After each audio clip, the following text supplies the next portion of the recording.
Samantala, RMN Dugtong Buhay and Medical Mission isinagawa sa Lawag City bilang pagdiriwang sa ika-73rd anniversary ng Radio Mindanao Networks. Idol Lawrence Martinez, IFM Lawag sa balita.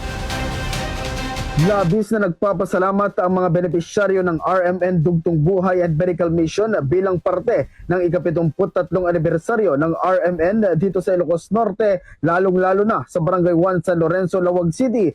Ayon kay Station Manager Joseph Tomasa, ay madaming isinagawang mga aktibidad ang mga partners ng RMN gaya ng mga Ilocanja Bex, naglibreng gupit at masahe para sa mga tao. Isa rin dyan ang Philippine Red Cross na nag-assist sa mga blood donors. At syempre, ang libreng konsultasyon, libreng gamot at libreng tuli ay inihatid ng Private Duty Nurse Rescue Ninja Team Ilocos, Philippine Pharmacists Association Ilocos Norte Chapter at ng Glowing Drugstore. Una, siyempre ang ating Radio Mindanao Network sa pagsasagawa po ng programang ito. Actually, itong RMN Dugtong Buhay, I think tatlong beses na ito or 4 na beses sa pagsasagawa nito. Tayo po ay pinarangalan po ng Philippine National Red Cross at syempre tuloy pa rin ang ating pipibigay serbisyo, lalong-lalo na po yung ating blood donation activity. Nagpasalamat naman ang kapitan ng barangay na si Barangay Chairman Manny Morales sa RMN. Unang-una, nagpapasalamat kami sa RMN sa ika-73 anniversary o 73rd anniversary ng inyong kumpanya. At itong serbisyo publiko na pagbibigay ng medical mission at saka mga iba pang tulong sa aking barangay ay malaking tulong.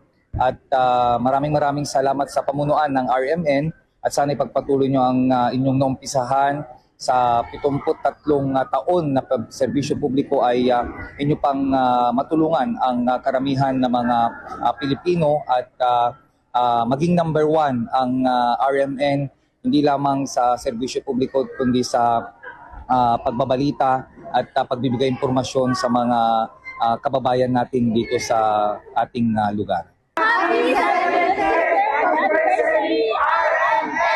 Makakaasa ang mga residente dito sa Ilocos Norte na sila ay mabibigyan ng serbisyo publiko ng RMN. Kasama mo mula dito sa IFM Lawag, Idol Lawrence Martinez, Tatak, RMN.